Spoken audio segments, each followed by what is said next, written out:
এই tiger শ্রফকে Indian রিভিউরা কেন যে দেখতে পারে না তাই বুঝি না। এত ভালো মার কাটারি ট্রেলার।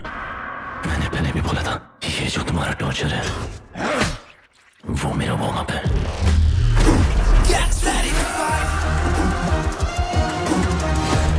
হ্যালো গাইস, এক্সপ্লোরেশনে আপনাদের সবাইকে স্বাগতম। বাগি 4 ট্রেলারটি যে ধাঁচের মারকাটারি সিন দেখানো হয়েছে, এর জন্য ট্রেলারের শুরুতেই রেড অ্যালার্ট দেওয়া হয়েছে।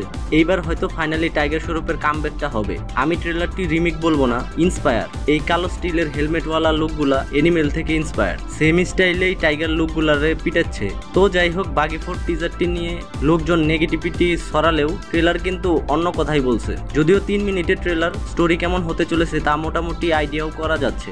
আলিসা নামের একটা মেয়েকে পাগলের মতো লাভ করে রনি ইয়ানি টাইগার, বাট মেয়েটি হুট করেই গায়েব হয়ে যায়। মেয়েটির কোনো অস্তিত্বই নাই। রনিকে এইটা বোঝানোর চেষ্টা করা হয় আলিসা নামের কোনো মেয়ে ছিলই না। অবশ্য বাগি 2তেও আমরা সেম কনসেপ্টই দেখেছিলাম, যে জায়গায় দিশার হ্যালুসিনেশন হয় তার মেয়েকে নিয়ে। তো যাই হোক, এইসব কেন হচ্ছে, কেনই টাইগারকে এইসব বোঝানো হচ্ছে, সঞ্জয় দত্তের সাথে এইসবের কি কানেকশন তা জানতে আমাদের মুভিটি 5 সেপ্টেম্বর থিয়েটারে দেখে নিতে হবে। তো যাই হোক, সোনাম বাদশা মুভিটিতে টাইগারের ফ্রেন্ড হতে পারে।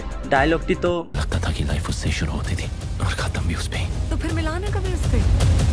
তাই ফিল দিচ্ছে। তো যাই হোক, সিনেমাটোগ্রাফি, স্ক্রিন প্রেজেন্স প্রপারভাবে ইউজ করা হয়েছে। জাস্ট সিজিআই অ্যান্ড ভিএফএক্স এর কাজটা তেমন ভালো হয়নি।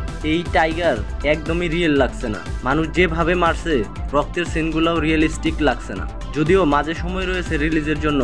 এইসব কিছু বিষয় নিয়ে যদি কেয়ারফুল হয় মেকাররা, তাহলে জমে যাবে। তো গাইস, তাহলে কি টাইগার শ্রফের কামব্যাক সত্যি হবে? বাগি 4 এর ট্রেলার আপনাদের কেমন লেগেছে তা কমেন্টে জানাতে ভুলবেন না। আর ভিডিওটি ভালো লাগলে লাইক করে ফেলুন। আর হ্যাঁ, এমন biography and movie related update পেতে আমার চ্যানেলকে সাবস্ক্রাইব করে পাশেই থাকুন। ধন্যবাদ।